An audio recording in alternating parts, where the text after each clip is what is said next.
Platón nació en 427 a.C. en Atenas. Discípulo de Sócrates, escribió una gran cantidad de diálogos, en la mayoría de los cuales puso a su maestro como personaje central. Platón desarrolló una teoría según la cual todas las cosas particulares pueden entenderse en virtud de participar de ideas universales. Estas ideas son el objetivo de la filosofía. Con este planteo, Platón inauguró nada menos que el pensamiento metafísico occidental.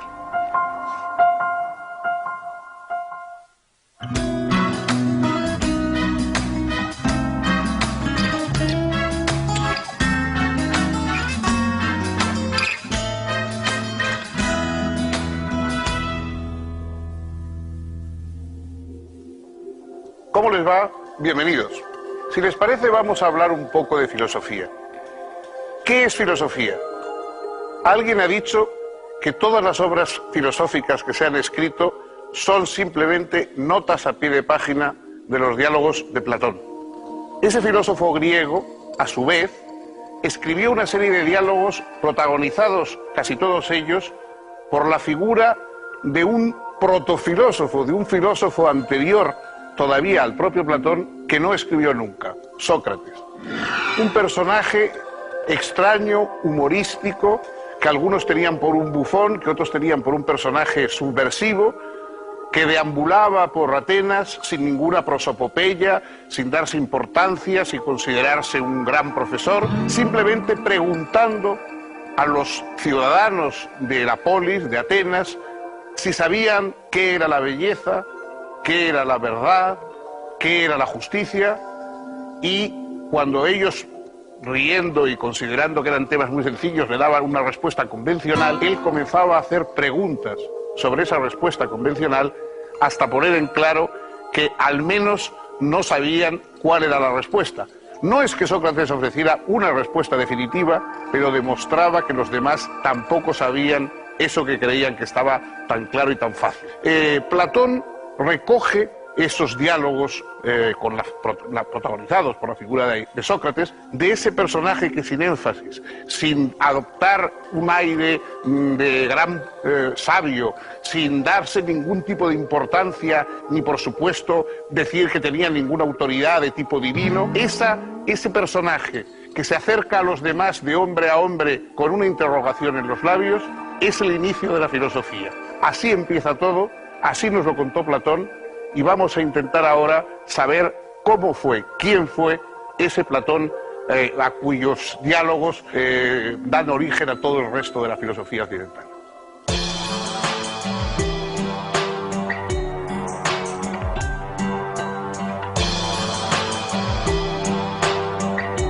Platón nació en Atenas en el año 427 a.C., en el seno de una familia aristocrática.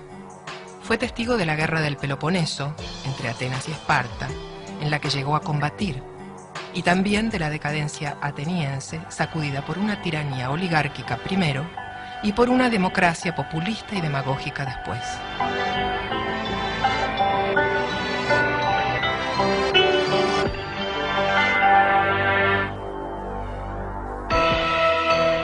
Platón era discípulo de Sócrates, de quien había heredado la búsqueda conceptual y la exigencia ética. Pero Sócrates fue víctima de acusaciones absurdas y finalmente resultó condenado a suicidarse mediante envenenamiento.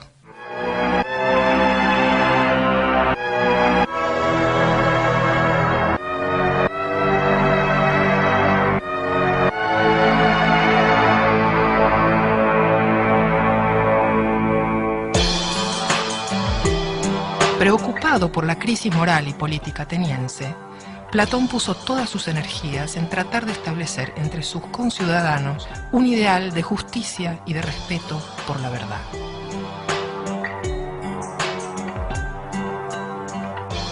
Para ello, fundó su célebre academia, destinada a dar educación filosófica a los futuros políticos y gobernantes, y escribió un gran número de bellísimos diálogos donde abordaba diferentes problemas filosóficos.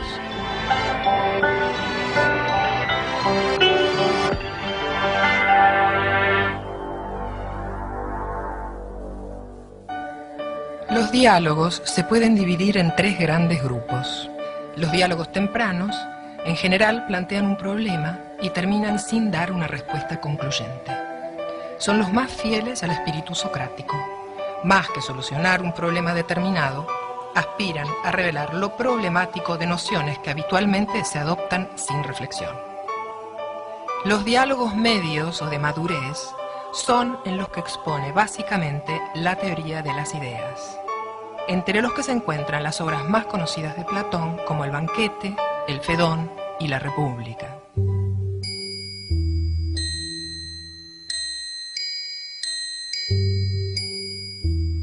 Las ideas, según Platón, son objetivas, eternas y universales.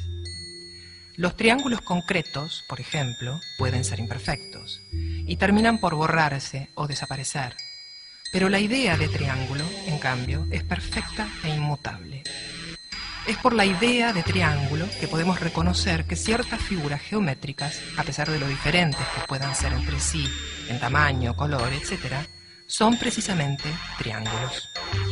Lo mismo ocurre con otras ideas no geométricas, como las de justicia, belleza, etc.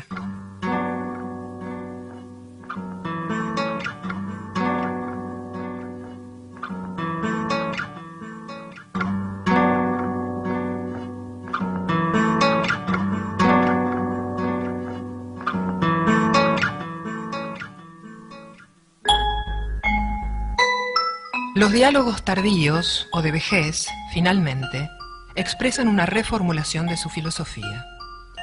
Platón advierte que las ideas no son estáticas y autosuficientes, sino que se atraviesan entre sí y remiten unas a otras. Platón comenzó ocupándose en sus primeros diálogos, muy a la manera de Sócrates, de problemas éticos concretos, y terminó alzándose en sus diálogos de vejez hasta la cuestión de la estructura misma de toda la realidad.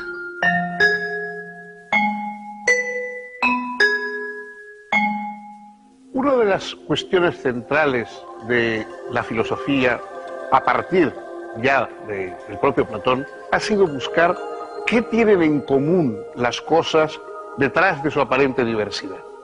Nosotros vemos que hay una infinita diversidad de cosas distintas y algunas de ellas las agrupamos en una especie de clases o colectivos.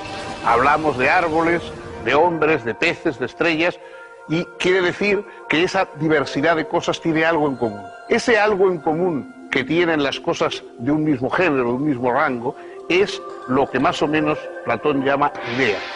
Las ideas son algo así como los arquetipos a partir de los cuales se diseñan toda la diversidad de un grupo de cosas. Todos los hombres, todos los peces, todos los árboles, las plantas, lo que se quiera. Es decir, cualquier género que uno quiere tomar. Eso es lo que hay que buscar. Eso no es aparente, no se ve.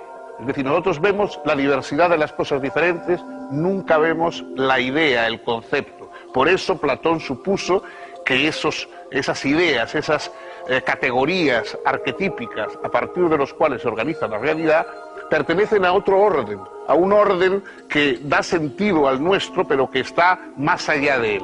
Eso es lo que sale a buscar ese huido de entre los hombres que va a buscar las ideas para mirarlas frente a frente.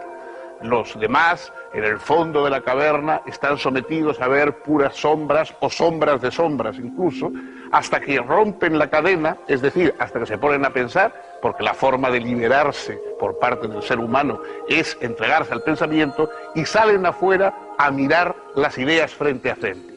Esa experiencia de liberación es lo que en su apología Sócrates, a punto de ser condenado a muerte, él dice: una vida sin examen no merece la pena de ser vivida.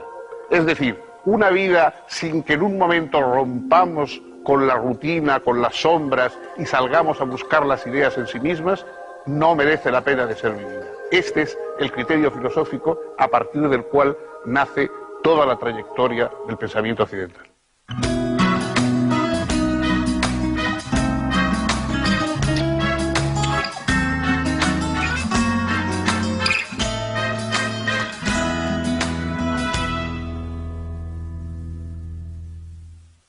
La filosofía nace con un propósito político desde sus inicios.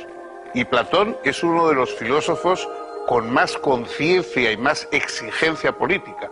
Él lo que quería no era simplemente una reflexión sobre el mundo, sino una reflexión sobre el mundo que hiciera mejor la ciudad, la convivencia y la organización de los seres humanos. A esa organización mejor, él llamaba justicia. Justicia es la organización de la polis, de la república, de la situación de la comunidad humana, la situación adecuada, es decir, aquella postura en que cada cual está en su sitio. La justicia es que cada cual tenga lo que le corresponde y que cada cual desempeñe el papel que mejor le puede ir en la colectividad. Y sobre eso Platón reflexiona en uno de los diálogos, quizá el más famoso de todos sus diálogos, La República, en la que lo que se plantea es en qué consiste verdaderamente una ciudad bien organizada. El régimen pensado por Platón es rígido. De hecho, en un momento incluso dice que hay que desterrar a los poetas de la ciudad porque los poetas mienten mucho, porque los poetas cuentan y hablan solamente de pasiones y de situaciones subjetivas, y los seres humanos olvidan que la dimensión más importante de sus vidas es la colectiva, es la que comparte con los demás, no la subjetiva. Algunos, Popper por ejemplo, han dicho que Platón es incluso el padre de los estados totalitarios, porque a pesar de lo lejísimos que estamos, naturalmente, del totalitarismo moderno, pero hay una vocación ordenancista, autoritaria, rígida, en el planteamiento cerebral que hace Platón.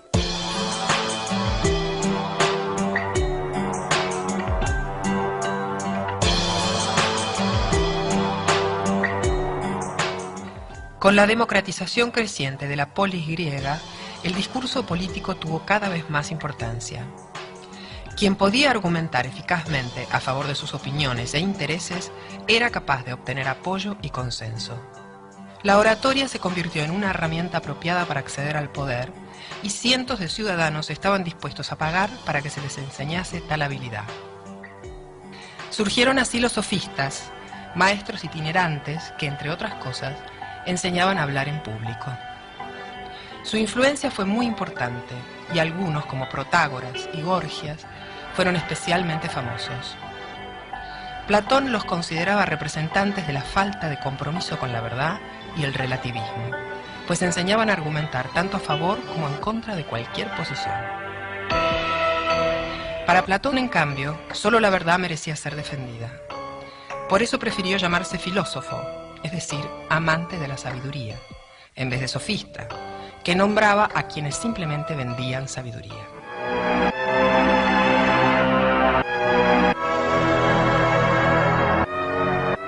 Nada había en la filosofía anterior a Platón que permitiera prever su concepción. Los filósofos anteriores solo habían tratado de explicar la naturaleza física. Pero ahora, a partir del pensamiento platónico, la ética, la política y la estética encontraron también su lugar en la reflexión filosófica, al lado de la tradicional pregunta por la realidad física y los problemas del cambio y la permanencia que habían ocupado ya a Heráclito y Parménides, entre otros.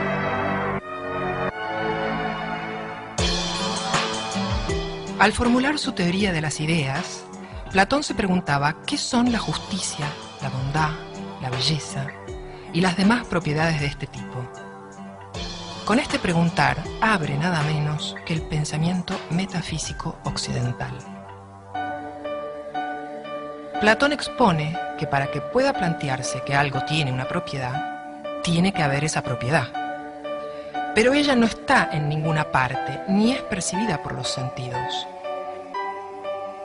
Para Platón se trata de que hay una idea de justicia, que no se agota en ningún acto particular, justo o injusto. Si no hubiera una idea de justicia, no podría llamarse justo a ningún acto. Del mismo modo, podemos encontrar bellas diferentes cosas, pero coincidimos en la idea de belleza, que afirmamos de unas y que negamos a otras.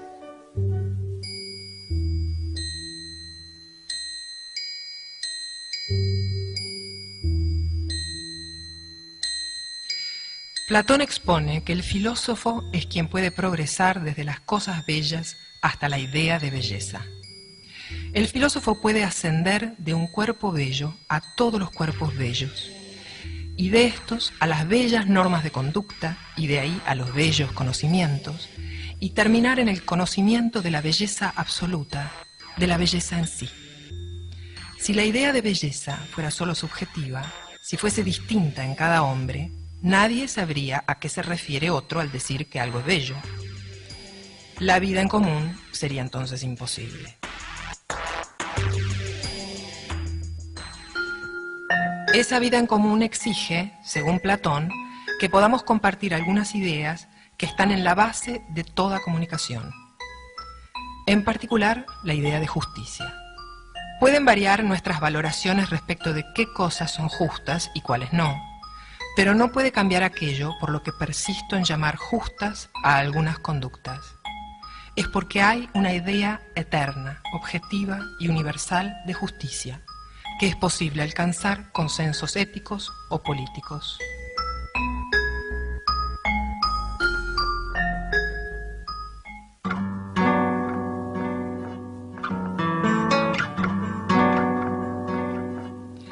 Platón estaba convencido de que la mejor preparación para la vida pública era el espíritu lúcido y desinteresado de la filosofía. Con ese propósito había fundado en Atenas, en el año 388, lo que se podría llamar la primera universidad de Europa. Ubicada cerca del santuario consagrado al héroe Academo, había recibido el nombre de Academia. A ella concurrieron jóvenes de Atenas y de otras ciudades para aprender no solo filosofía, sino también matemáticas, astronomía y ciencias físicas y naturales. Antes de crear la academia, Platón había intentado hacer un filósofo de Dionisio de Siracusa. La aventura finalizó en el año 388 con Platón ofrecido a la venta en un mercado de esclavos, ocasión en que un amigo lo compró para liberarlo. Cuando 20 años más tarde el tirano falleció, lo sucedió en el trono de Sicilia su hijo Dionisio II, quien invitó a Platón a su corte por una temporada. El filósofo volvió una vez más a Siracusa con la intención de hacer de joven Dionisio II un rey filósofo. Platón presentó un proyecto de constitución que fue desechado por Dionisio II. Aconsejó la organización de una confederación de ciudades contra la amenaza de Cartago, que jamás fue instrumentada, y requirió la amnistía para los opositores políticos del joven tirano, lo que fue desestimado. Platón se vio obligado a admitir que no podía pretender que los gobernantes fuesen lúcidos y desinteresados. En el último de sus diálogos, titulado Las leyes, abandonó la noción del rey filósofo y confió a la organización legal lo que ya no podía esperar de la sabiduría de los individuos. Este es el diálogo más extenso, un diálogo donde Platón ofrece un segundo modelo de Estado, después del de la República, pero un modelo pautado exclusivamente por leyes, a diferencia del modelo de los diálogos medios, donde importa sobre todo que los filósofos gobiernen y pareciera que la ley ocupa un lugar secundario. En su último diálogo, Platón deposita la esperanza de un orden político justo y armonioso en el adecuado ordenamiento jurídico.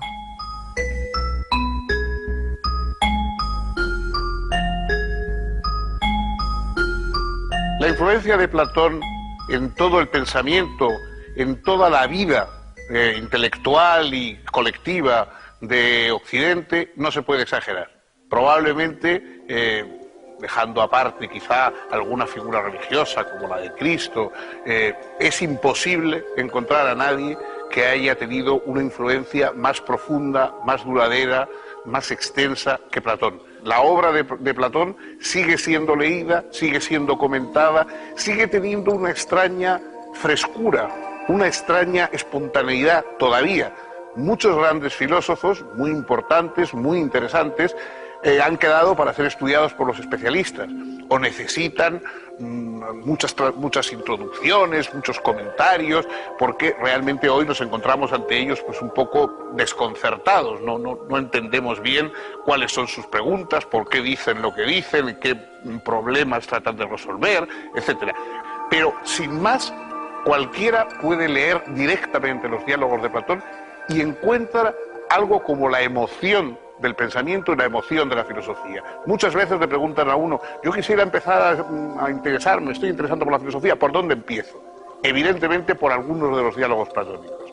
Leer el Gorgias, leer la República, leer el Fedro, leer el Banquete sobre el amor, leer cualquiera de los grandes diálogos platónicos es la mejor introducción a la filosofía, porque ahí sigue estando vivo, activo, bullente, la aventura del pensamiento.